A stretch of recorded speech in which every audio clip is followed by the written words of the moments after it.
Thank you very much. And so today I will talk about the privacy in ocean, and I will briefly first introduce a little bit about our work at Ocean, and then I just introduce some possible solutions we are looking at, and lastly we use a case study to look at like TCR and how to integrate the private voting with the TCR at Ocean.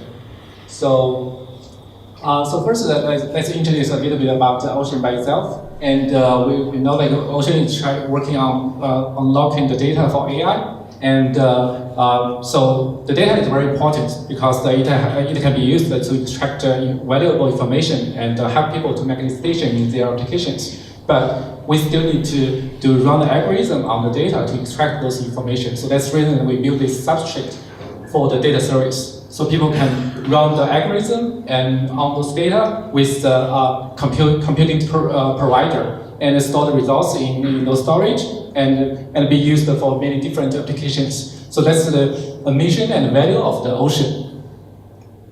So to implement this platform, we use the layered structure. So in this Ocean network, we have the consumer, that is in most of the cases is a data scientist.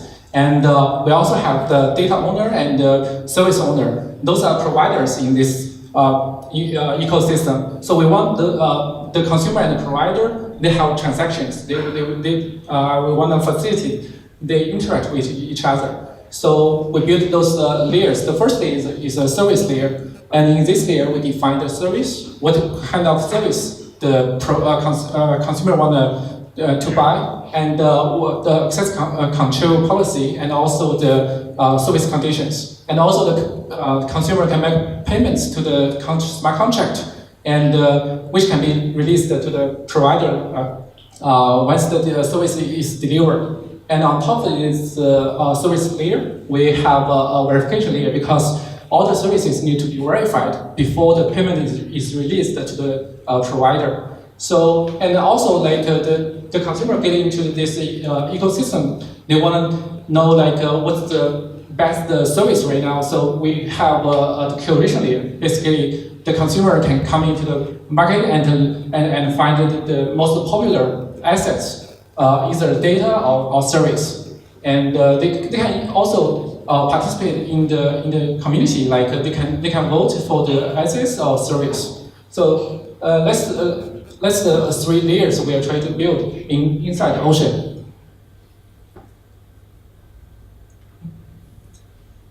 So it's too sensitive. Okay. So let's talk about a little bit about privacy. So all of us will know like the Ethereum blockchain is transparent to all people. So any information you put on chain will be accessible to anyone on the network. So, but in some cases we need to care about the privacy because, for example, you want to hide the input from to the smart contract because like the input may contain some like private data or personal data. For example, for the proofs of the service, it may include some like personal data, and you don't want to release that data to anybody, like your home address, right? So we need to hide the input, and also we need to keep the state hidden from the public. For example, like when people do the voting, and you don't want to release the voting status or progress before the voting is closed, because all the people will know who will be the winner in this voting, and they can just vote with the majority. So then the voting results is not trusted.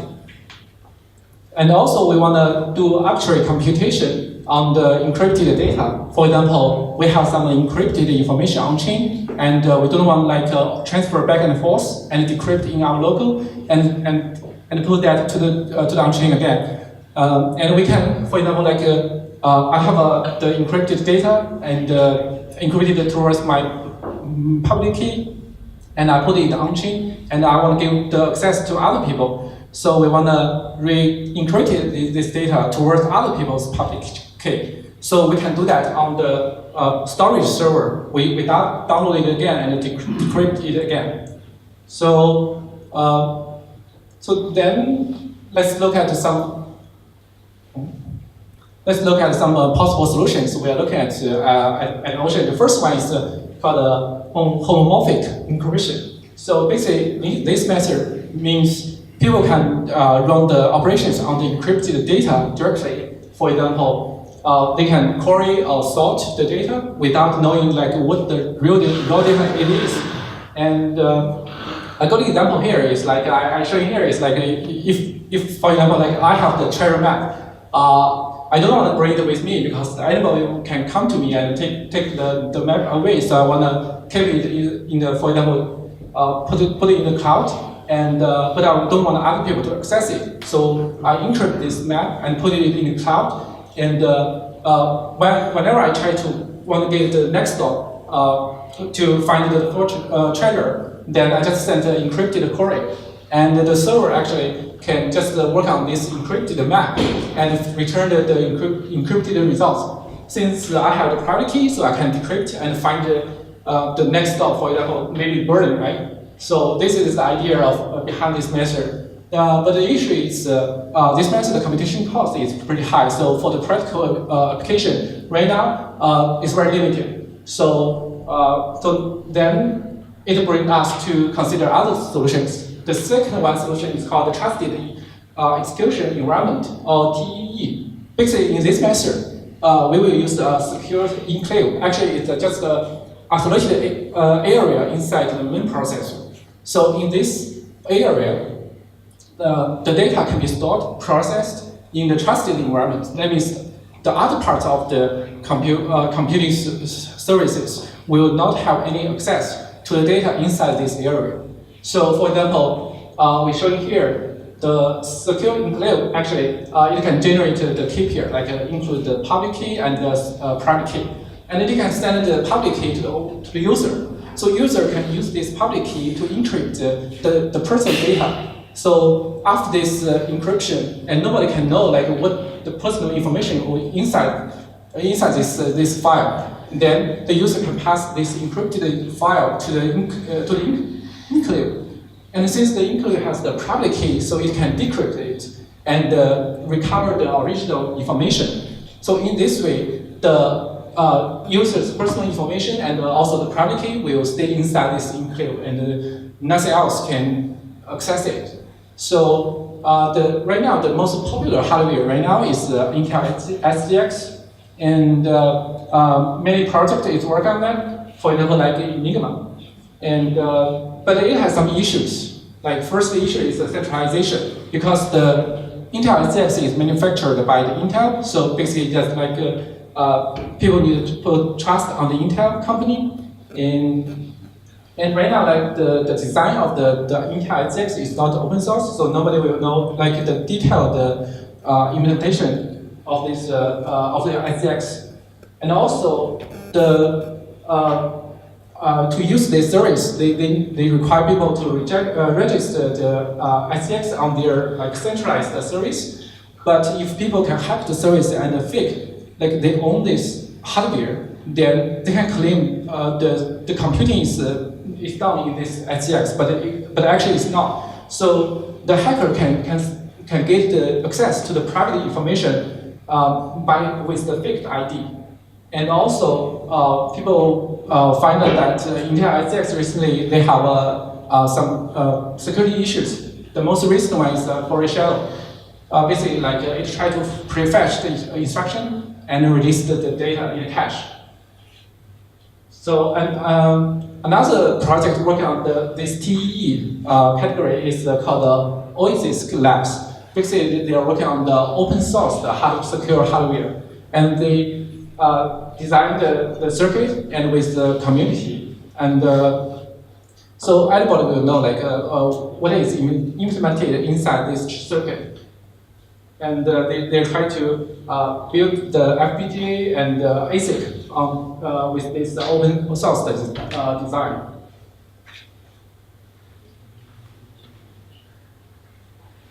And the third solution is called secure multi-party computation, or MPC. So the idea here is like the MPC can split the file into different pieces, and they can send all those the pieces into different nodes. So each node can have only access to its local information, and so nobody can recover the original personal information in this file. And each node will work on its local piece of information, and all the results can be combined to generate the final result. So the issue is the MPC is like if there is one node is not honest, and for example, it just put like random results, then there's no way to combine all the results to generate the final results. So, and also, if the computation is depends on the results from other nodes, then you can see the communication cost is very high. So in practice, it will cause a lot of traffic in the network. And right now, like 2 projects working on the MPC, this technology is Keep Network and Enigma. And since this method is quite complicated right now, like they don't have a major progress along this path. So right now, Enigma is mainly work on the Intel SGX. The fourth solution is called zero knowledge proof. Basically means like I can prove some statement without releasing any detailed information. So this is a very famous example here. Just like there are a person in front of this tunnel, and there are 2 paths. So there, in the end of this tunnel, actually there is a gate. That means like if you know the secret, the gate will be open. So one person will just get into the tunnel and through either A or B. And if he knows the secret, the gate will be open and he can exit from the other side. So in this way, the other person waiting in the gate, in the entrance of this tunnel, will know whether the other person knows the secret or not. So in this way, the person inside this tunnel can prove he knows the secret, but he will not release the secret to the other person. And right now, the Zcash is the first cryptocurrency project using this zero knowledge proof technology, and the transaction can be verified without releasing the user and the transaction information. But there are some limitations. For example, like for the very complicated program, it's very hard to generate the zero knowledge proof. So the many researchers are working on that. So it's a very promising technology we're looking at. Here we use one case study to illustrate a little bit about the work in ocean, and it's called the TCR. It's a token curated registry. Basic idea is like the TCR is you try to maintain a registry of high quality assets, and to decide whether we should keep the assets inside this registry. We create voting, so all people can participate in the voting, and the application can be challenged by another person, and every person can need to put a stake on their vote. And according to the results, then the TCR will resolve the challenge and decide whether it should accept the assets or remove the assets from the registry. So there are some issues if there is no privacy in this process. Because first it's called voter confidentiality. That means when you do the voting, all people will know like you submit this vote. And if you know, like if you participate in your friends voting, then you may not make your decision based on your own judge. You may think like, oh, he's my friend, I just need to support him. Then the voting results is not trusted, cannot be trusted.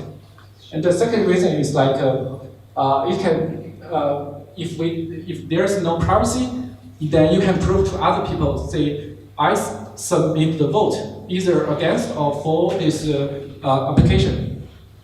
So then you can get the promise, the payment from other people.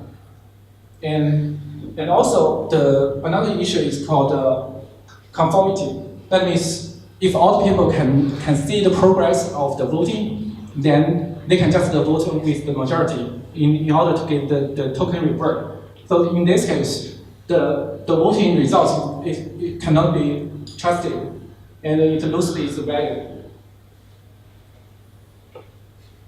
And here is the workflow of the private voting from the Enigma.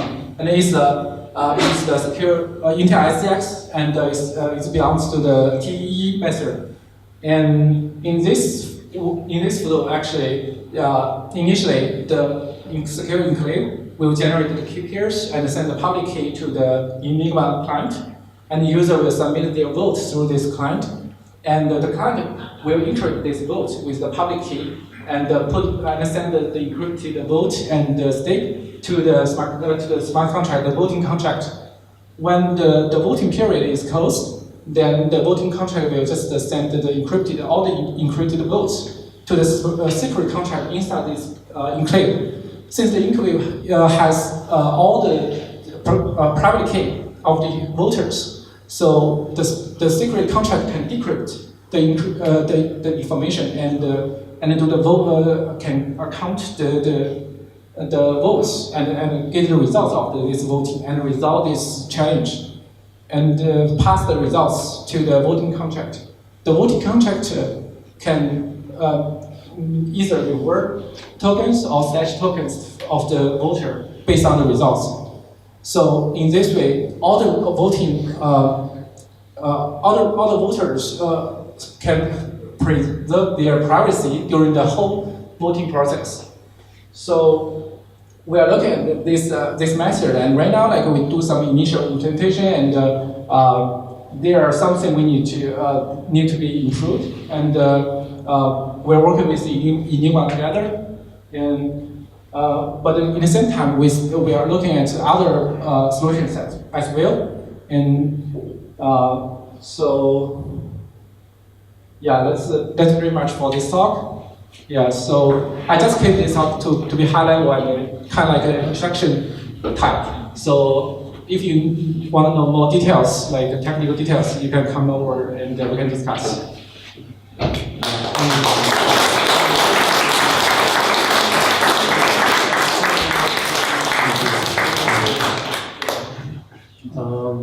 Take some questions? Yeah, sure. Good. Have any questions out there? One in the back? Okay. I just wonder, you mentioned mechanism design. Mm-hmm. So I wonder, when do most of the problems take place? Is it before the transaction, during the transaction, or after it? You mean the privacy issue we discussed right here? Yeah, exactly. And the second question is it mostly about asymmetric information, or maybe moral hazard, I don't know, hidden action? What's the question here? The second one? I mean, is it about that the parties to the transaction do not know much about each other, or that some party can actually take a risky action, let's say so? I don't know, maybe. Okay, I see. I got the question. Thanks. So I think for the first question, like for the privacy here, it exists like during the whole transaction, like when people send transaction to the smart contract. This privacy issue will exist since that time, because all the information is sent to the blockchain. It will be public to anybody. So, and we try to keep the information private, any information, including your personal data or private data, should stay private on the blockchain. So that is the short answer to your first question. And for the second question is it's like.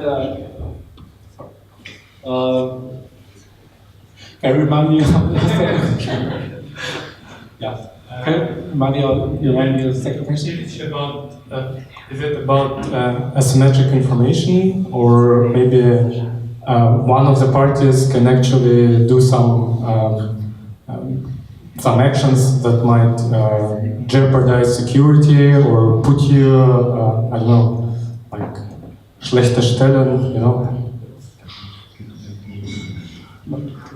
So here, so here the privacy we discuss here is for the we didn't consider people, for example, they cheat in their local, and we just take care about it after you submit a transaction, you sign your transaction and put that blockchain. At that time, since that time, we will consider we need to take care of the privacy. And if you, for example, if you fake your signature or other security issue, that's a different topic. Yeah. Another question? Can you trace Wait for the back? microphone. Can you trace back from these created hashes from the keys in the contract to the water, for example? Usually it's not, because usually when they do the vote, include the vote results, actually the client usually they take the vote either support or against. Also, in the same time, they will pick another random number like sort. They put them together and they do the encryption. So it's really hard, start from the encrypted information and going backward, try to find out who submitted this result and what kind of result does this voter submit. It's really hard because you just see it's kind of a purely random hash string. Yeah, but again, this also does it prevent the same voter to vote again? No. Before the deadline of the voting, actually, you can always submit the votes. You can change your vote results. You can override your previous vote.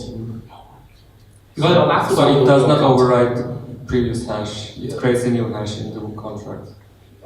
It will create a new hash of your vote. Okay. Yeah. So you can always change before the deadline of this voting.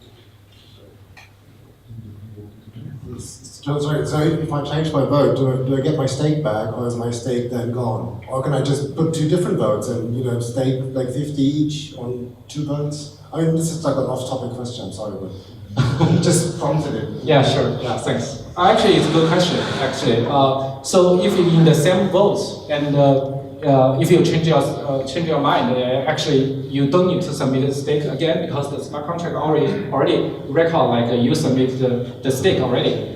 So you don't need to submit it.